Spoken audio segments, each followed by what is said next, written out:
Olá, neste vídeo daremos continuidade ao nosso estudo sobre os teoremas de Silo. Para motivar o nosso estudo, vamos relembrar o teorema de Lagrange. O teorema de Lagrange diz que se H é um subgrupo de G, então a ordem de H divide a ordem de G. Este teorema motiva a seguinte pergunta: será que vale a recíproca desse teorema? Ou será que vale a recíproca do teorema de Lagrange? Traduzindo, será que se um número m divide a ordem do grupo G, então existe um subgrupo H desse grupo G com ordem exatamente igual ao número m? Se G é um grupo cíclico, a resposta é sim. Vale a recíproca do teorema de Lagrange para grupos cíclicos. Bom, vejamos, vamos demonstrar isto. Se G é um grupo cíclico, suponha que G é gerado pelo elemento x e seja M um número que divide a ordem de G. Então, se isso acontece, eu posso produzir um subgrupo de G da seguinte maneira. Eu considero o subgrupo gerado por x elevado à ordem de G sobre M. Este subgrupo de G ele tem ordem exatamente igual a M. Em geral, a resposta dessa pergunta é não. Ou seja, em geral, não vale a recíproca do teorema de Lagrange. Em outras palavras, existem grupos tais que se um certo número divide a ordem desse grupo, então não existe subgrupo do grupo dado com ordem igual a esse número que divide a ordem do grupo. Então, deixa eu clarear um pouco mais exibindo um contra-exemplo. O grupo A4, que é o grupo das permutações pares de 4 letras, ele é um grupo com 12 elementos. No entanto, esse grupo ele não possui subgrupo de ordem 6. Observe que 6 divide 12. E em A4 não existe subgrupo de ordem 6. Isso dá um contra-exemplo para a pergunta de que se vale a recíproca do teorema de Lagrange. Um fato interessante é que 12 é a menor ordem de grupo, tal que é possível exibir um contra-exemplo para a recíproca do teorema de Lagrange.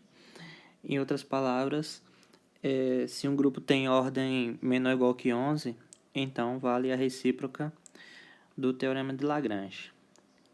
Vamos analisar esta afirmação. Então, listando os números de 1 até 11, observe que para o caso de um grupo com ordem 1, nós não temos o que fazer. Para grupos de ordem 2, 3, 5, 7 e 11, nesses casos nós temos grupos cíclicos. Nós já observamos que para grupos cíclicos vale a recíproca do teorema de Lagrange.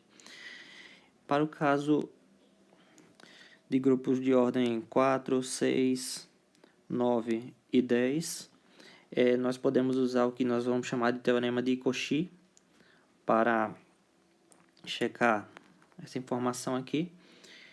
Então, o teorema de Cauchy, na verdade, é um caso particular do primeiro teorema de Silo. E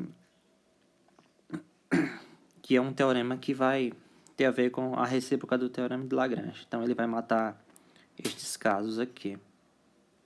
Para a pergunta que se vale a recíproca do teorema de Lagrange. E, bom, só falta o caso, no caso aqui só ficou faltando o caso de grupos de ordem 8. Só que para grupo de ordem 8, nós podemos matar esse caso com o seguinte resultado. Se P Só observando aqui, eu esqueci de escrever, P é um número primo, certo?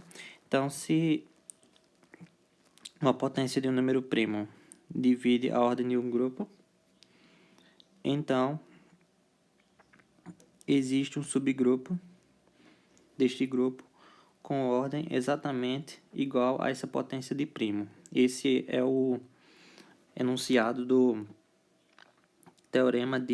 primeiro teorema de Silo. Então, observe que este teorema, que é o primeiro teorema de Silo, ele mata o caso de grupos de ordem 8. Na verdade, também mata o caso de grupos de ordem 4, 6, 9 e 10. Como eu observei agora há pouco, o teorema de Cauchy, que eu vou enunciar daqui a pouco, ele é um caso particular do teorema de Silo. Então, na verdade, é o teorema de Silo com K igual a 1. Note que o grupo A4 ele não contradiz o teorema de Silo, porque lá no caso do grupo A4 nós temos que 6 divide a ordem do grupo, só que 6 não é um número primo, né? O primeiro teorema de Silo ele tem a ver com potências de primo dividindo a ordem do grupo dado. Então não contradiz o primeiro teorema de Silo.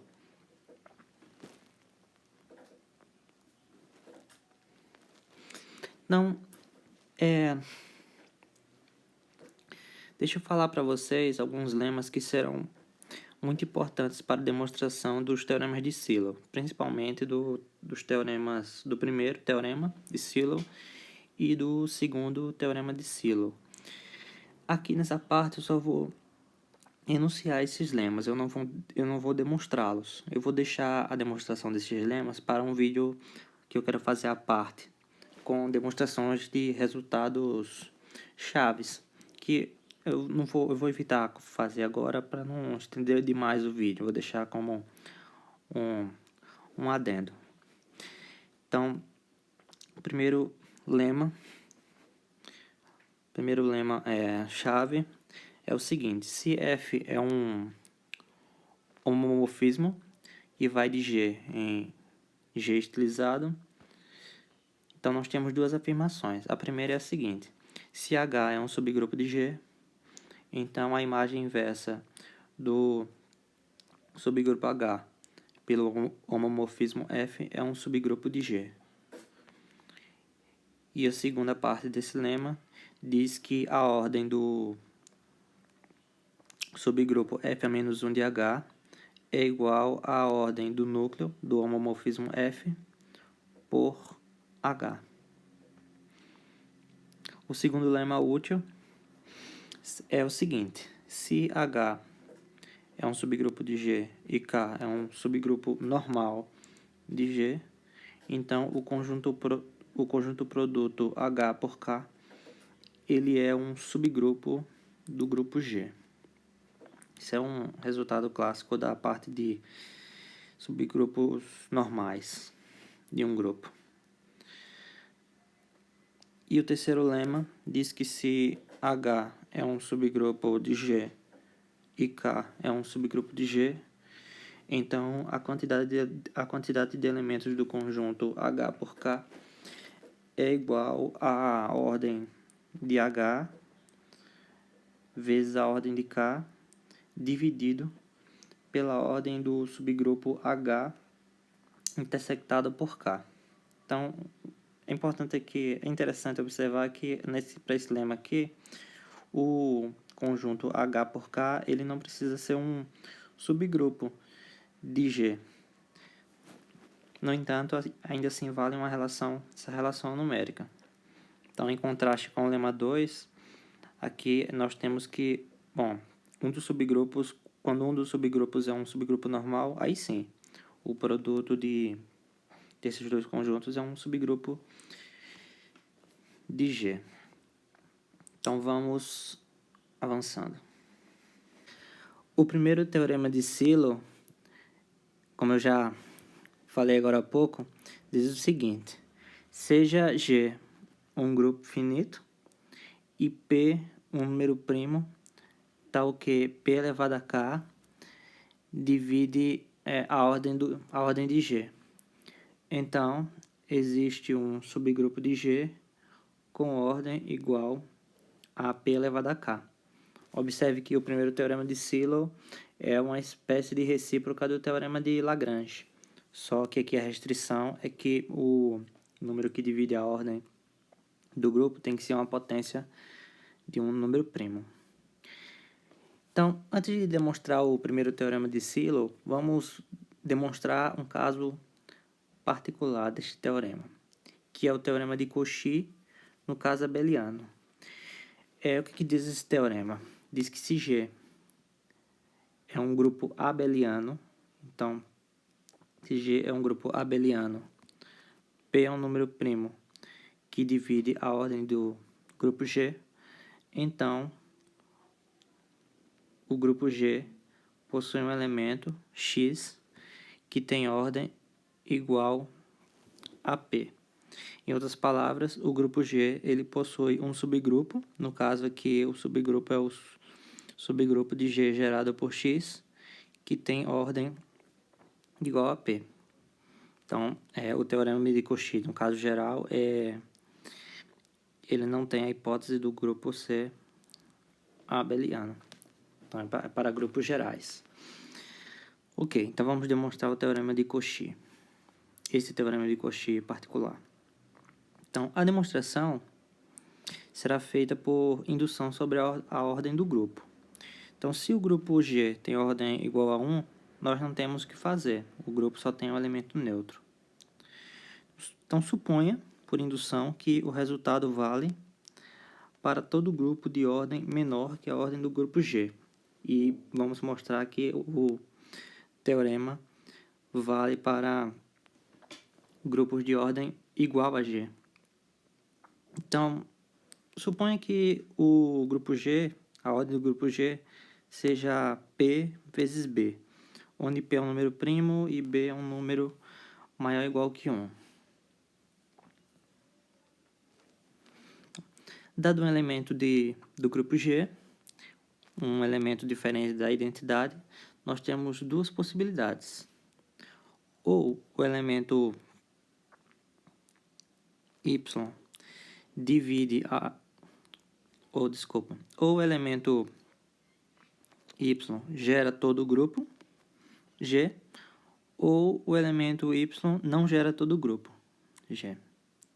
Então, no primeiro caso, se o elemento Y gera todo o grupo G, então o elemento Y elevado a B tem ordem exatamente igual a P.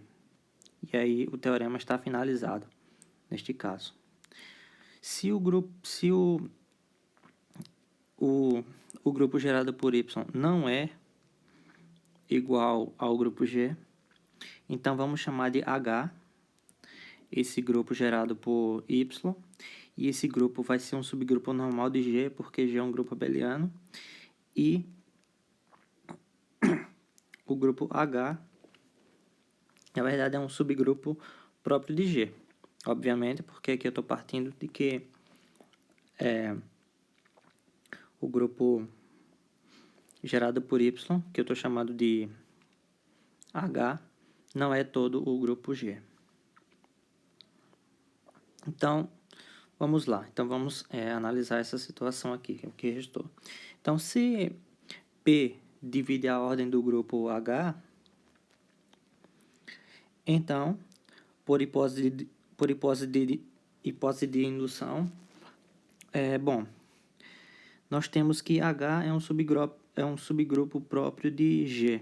Então, H é um subgrupo que tem ordem menor que a ordem de G. Então, pela hipótese de indução, se o P divide a ordem desse grupo, então existe um elemento desse grupo, no caso H, que tem ordem exatamente igual a P. Por hipótese de indução, nós estamos supondo que o teorema vale para grupos que têm ordem menor que a ordem de G, que aqui no caso é o grupo H está nessa condição. Então, se P não divide a ordem de H, então nós vamos dar um jeito de produzir um elemento de G que tem ordem igual a P. Então, vamos lá. Então, se P não divide a ordem de H, então o número primo P tem que dividir a ordem do grupo quociente G por H, que observe que H é um subgrupo normal de G. Tá? Então, P divide a ordem do grupo G sobre H, pois, bom, P é um número primo, P divide a ordem de G, só que P não divide a ordem de H, por hipótese. Então, ele tem que dividir este número aqui. Ok. Então, bom, a ordem do grupo G por H, ela é estritamente menor que G. Então, por hipótese de indução, existe um elemento desse grupo, G por H, o que eu vou chamar de Z barra, tal que a ordem de Z barra é igual a P, por hipótese de indução. Então, observe que aqui não terminamos o teorema, porque o elemento Z barra ele é um elemento do grupo quociente, G por H. Então, a partir desse elemento Z barra, nós vamos produzir um elemento de G, com a propriedade que estamos buscando, que é ter ordem igual a P.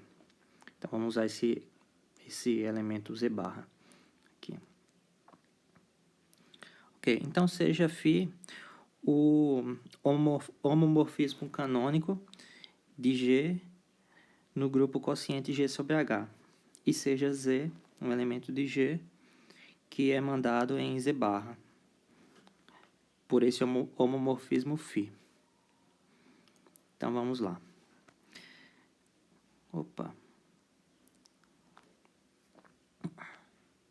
Então, vamos chamar de R a ordem desse elemento G. Desculpa, vamos chamar de R a ordem do elemento Z, que é um elemento de G.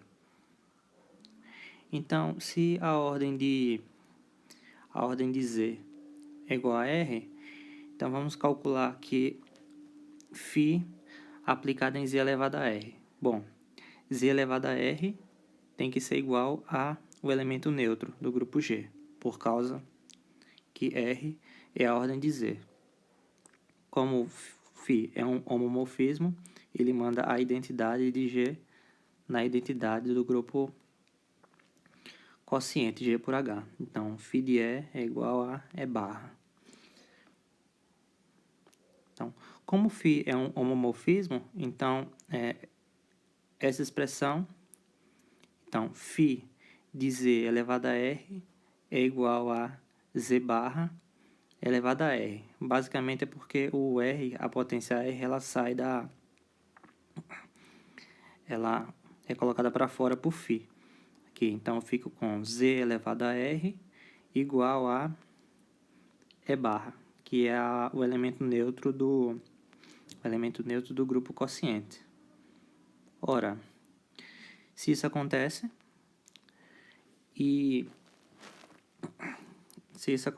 então isso significa que bom, sabemos que, deixa eu só voltar aqui, a ordem do elemento Z barra é P, e aqui eu tenho que Z barra elevado a R é igual ao elemento neutro do grupo G sobre H. Então, isso implica que P tem que dividir o número R. Logo, o elemento Z elevado a R dividido por P tem ordem P. E isso completa a demonstração. Observe que esse elemento aqui... Agora, esse elemento sim, o elemento Z elevado a R sobre P é um elemento de G. E aqui eu estou concluindo que ele tem ordem P, que é o que eu queria.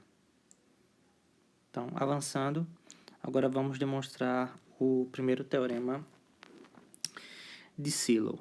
Então, mais uma vez, a demonstração será feita por indução sobre a ordem do grupo G. Então, se o grupo G só tem um elemento, não temos o que fazer, o grupo só tem um elemento neutro. Então, suponha que o teorema vale para todo grupo de ordem estritamente menor que a ordem do grupo G. E vamos mostrar que o teorema vale para o grupo G. Um grupo com ordem igual à ordem de G. Então, seja M um número natural, tal que P elevado a N divide a ordem de G. Temos duas possibilidades. Ou o grupo G possui um subgrupo H próprio, tal que P elevado a N divide a ordem desse grupo. E aí, por hipótese de indução, o subgrupo H terá um outro subgrupo K com ordem P elevado a N.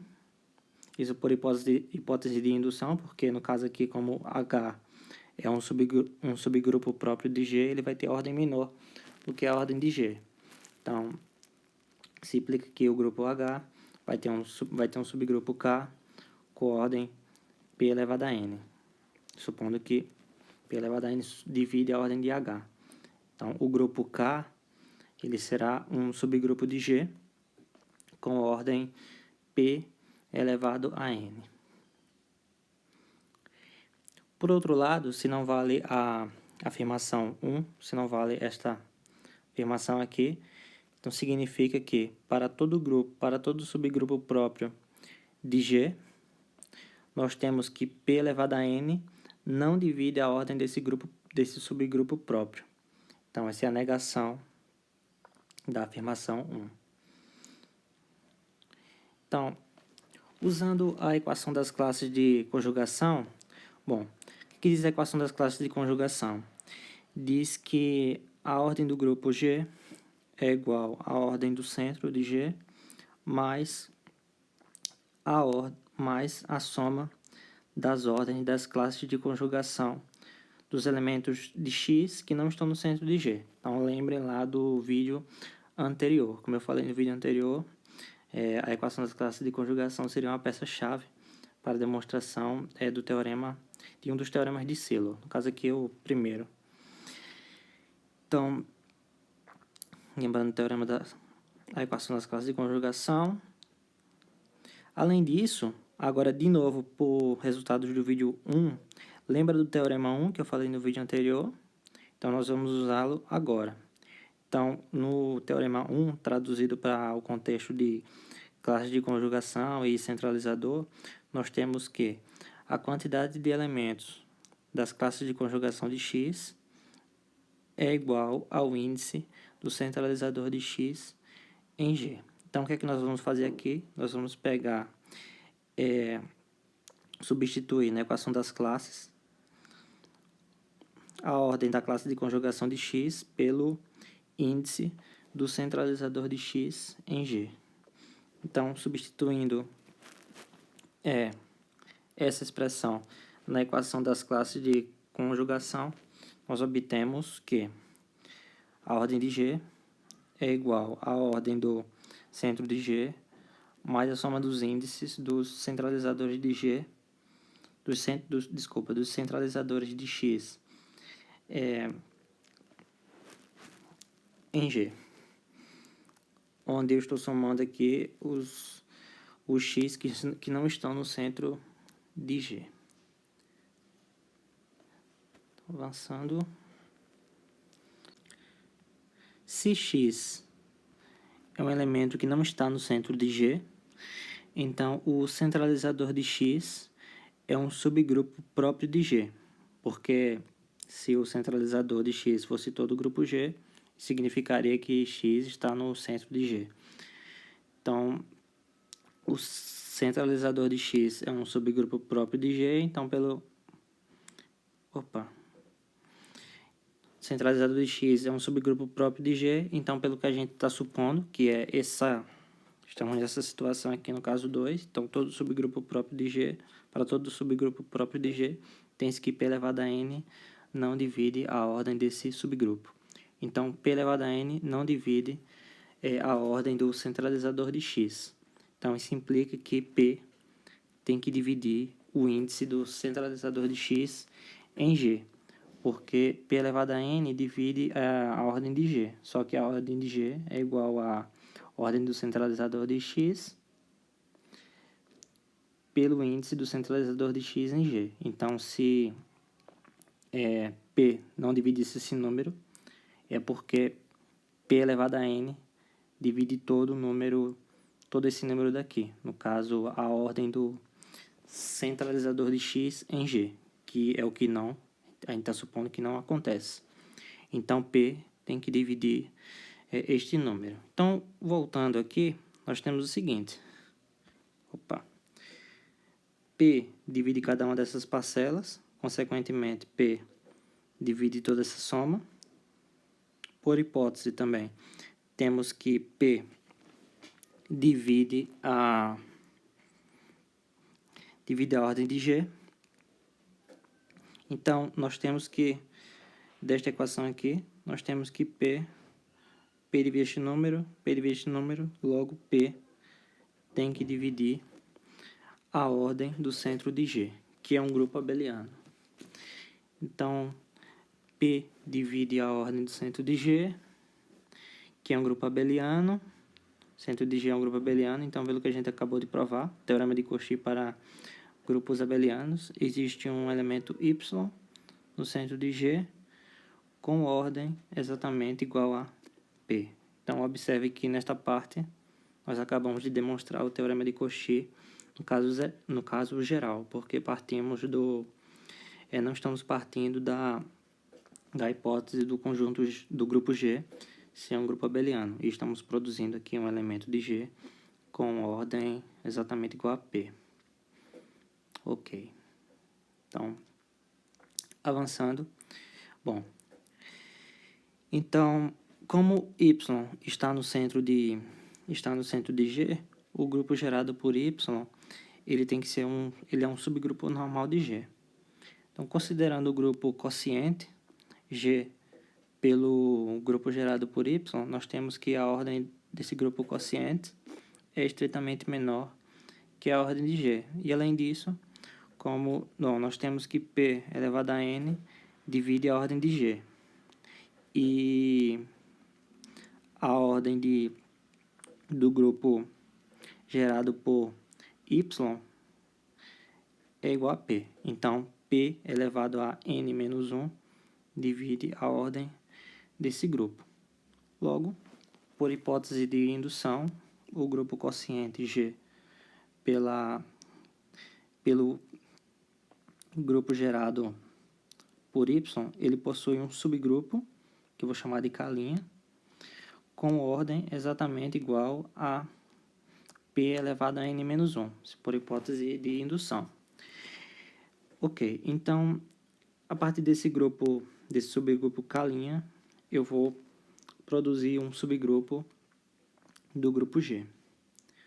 Então, vou produzir esse subgrupo da seguinte maneira. Então, considere o homomorfismo canônico de G no grupo quociente G pelo grupo gerado por Y e considere o conjunto K como sendo a imagem inversa por esse homomorfismo do subgrupo K'. Então, agora você lembra, você volta lá no lema 1 do começo desse vídeo. Então, pelo lema 1, nós temos que esse conjunto K, na verdade, é um subgrupo de G, porque ele é a imagem inversa de um subgrupo por um homomorfismo. E, pela segunda parte do mesmo lema 1, nós temos que a ordem de K é igual à ordem do núcleo do homomorfismo vezes a ordem de K'. Então, substituindo aqui os valores, na verdade, substituindo não, identificando aqui, nessa passagem, identificando que o núcleo do homomorfismo φ é o grupo gerado por Y, nós temos essa igualdade. E agora, observando que o grupo gerado por Y tem ordem P. Por outro lado, a ordem de K' é P elevado a N menos 1. Então, nós temos P vezes P elevado a N menos 1, e isso dá P elevado a N, como queríamos demonstrar. Para finalizar este vídeo, vamos registrar o teorema de Cauchy, que acabou sendo demonstrado durante a demonstração do primeiro teorema de Sylow. No teorema de Cauchy diz o seguinte: sejam G um grupo finito e P um número primo que divide a ordem de G, então existe um elemento de G com a ordem P. E vamos fazer um exercício que tem tudo a ver com o início desse vídeo. Então, no início desse vídeo, nós falamos bastante da recíproca do teorema de Lagrange, que serviu para a gente como motivação para o primeiro teorema de Sylow. Então, vamos demonstrar a seguinte afirmação: se G é um grupo abeliano finito, então vale a recíproca do teorema de Lagrange. Então, no início do vídeo, não sei se vocês vão lembrar, mostramos que a recíproca do teorema de Lagrange vale para grupos cíclicos. Então, aqui nós vamos mostrar agora que vale para grupos abelianos, com auxílio do primeiro teorema de Sylow. Então, vamos lá. Então, suponha que o número m divide a ordem de G.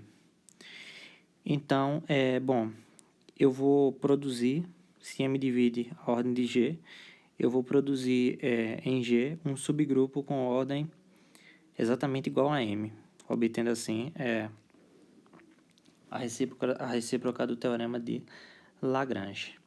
Então, seja essa aqui a decomposição do número m em fatores primos, ou seja, vamos supor que m é igual a P1 elevado a alfa 1 até PR elevado a alfa R, onde P1 até PR são números primos distintos. Então, pelo primeiro teorema de Sylow, nós temos que existem subgrupos K1 até KR, subgrupos de G, tais que a ordem de K1 é P1 elevado a alfa 1 até a ordem de KR, que é PR elevado a alfa R. Isso pelo primeiro teorema de Sylow, porque observe que, m, o número m, divide a ordem de G. Só que m, estou supondo que é igual a esse produto de números primos. Isso implica que cada uma dessas potências de primo divide a ordem de G. Então, pelo primeiro teorema de Sylow, eu consigo encontrar subgrupos de G com ordem igual a essas potências de primos. Só que, por outro lado, o grupo G, ele é um grupo abeliano. Então, cada um desses subgrupos, K1 até K, são subgrupos normais de G. Agora, lembrando do lema 2, então lembra lá que o lema 2 era para dois grupos. Então, se eu tinha lá, vamos ver se eu lembro aqui, eu tinha que H era um subgrupo de G e K era um subgrupo normal de G. Então, o produto de H por K era um subgrupo de G. Então, se vale para 2, vale para uma quantidade finita de elementos. Então, o produto de K1 até KR, pelo lema 2, generalizado, é um subgrupo de G. Então, avançando, Então, eu vou mostrar para vocês que, na verdade, esse subgrupo de G, que é o produto de K1 até KR, é o grupo procurado. Ou seja, eu vou mostrar para vocês que a ordem desse subgrupo é igual a M, provando assim a afirmação. Então, vamos lá, avançando. Então, pelo lema 3, nós temos que a ordem do grupo K1 por K2 é igual à ordem de K1 por K2 é igual à ordem de K1 vezes a ordem de K2 dividido pela ordem do grupo interseção de K1 por K2. Só que esse grupo interseção, K1, que é esse grupo que é interseção de K1 com K2, ele é um subgrupo tanto de K1 quanto de K2. Ou seja, esse número aqui, ele tem que dividir a ordem de K1 e tem que dividir a ordem de K2. Só que a ordem de K1 é um número primo e a ordem de K2 é outro número primo, distinto do primeiro. Então, isso implica que esse número, ordem do subgrupo K1 intersectado com K2, tem que ser igual a 1. Logo, a ordem desse grupo produto é igual ao produto das ordens de cada um dos subgrupos. Então, fazendo a mesma coisa para 3, é fácil ver que o número que está aqui no denominador também é igual a 1, fazendo análise parecida com a anterior. Isso implica que a ordem do grupo K1 por K2 por K3 é igual ao produto da ordem de cada um dos grupos. E prosseguindo até o produto dos o produto dos R subgrupos, nós obtemos que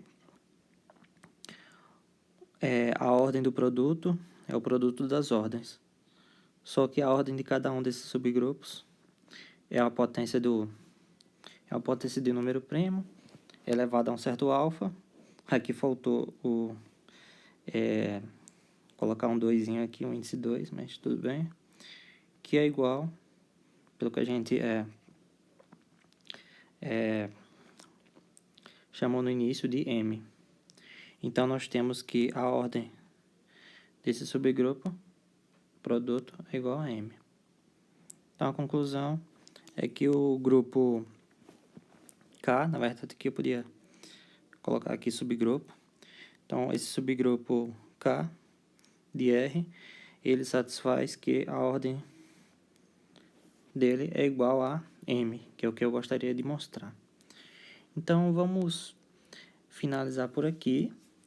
E no próximo vídeo eu vou mostrar para vocês o segundo teorema de Silo e o terceiro teorema de Silo, e dependendo do tempo que sobrar, eu faço algumas aplicações. Então, se ficar muito extenso, eu faço mais um vídeo com algumas aplicações ou alguns exercícios para fechar, certo? Então, valeu e até lá.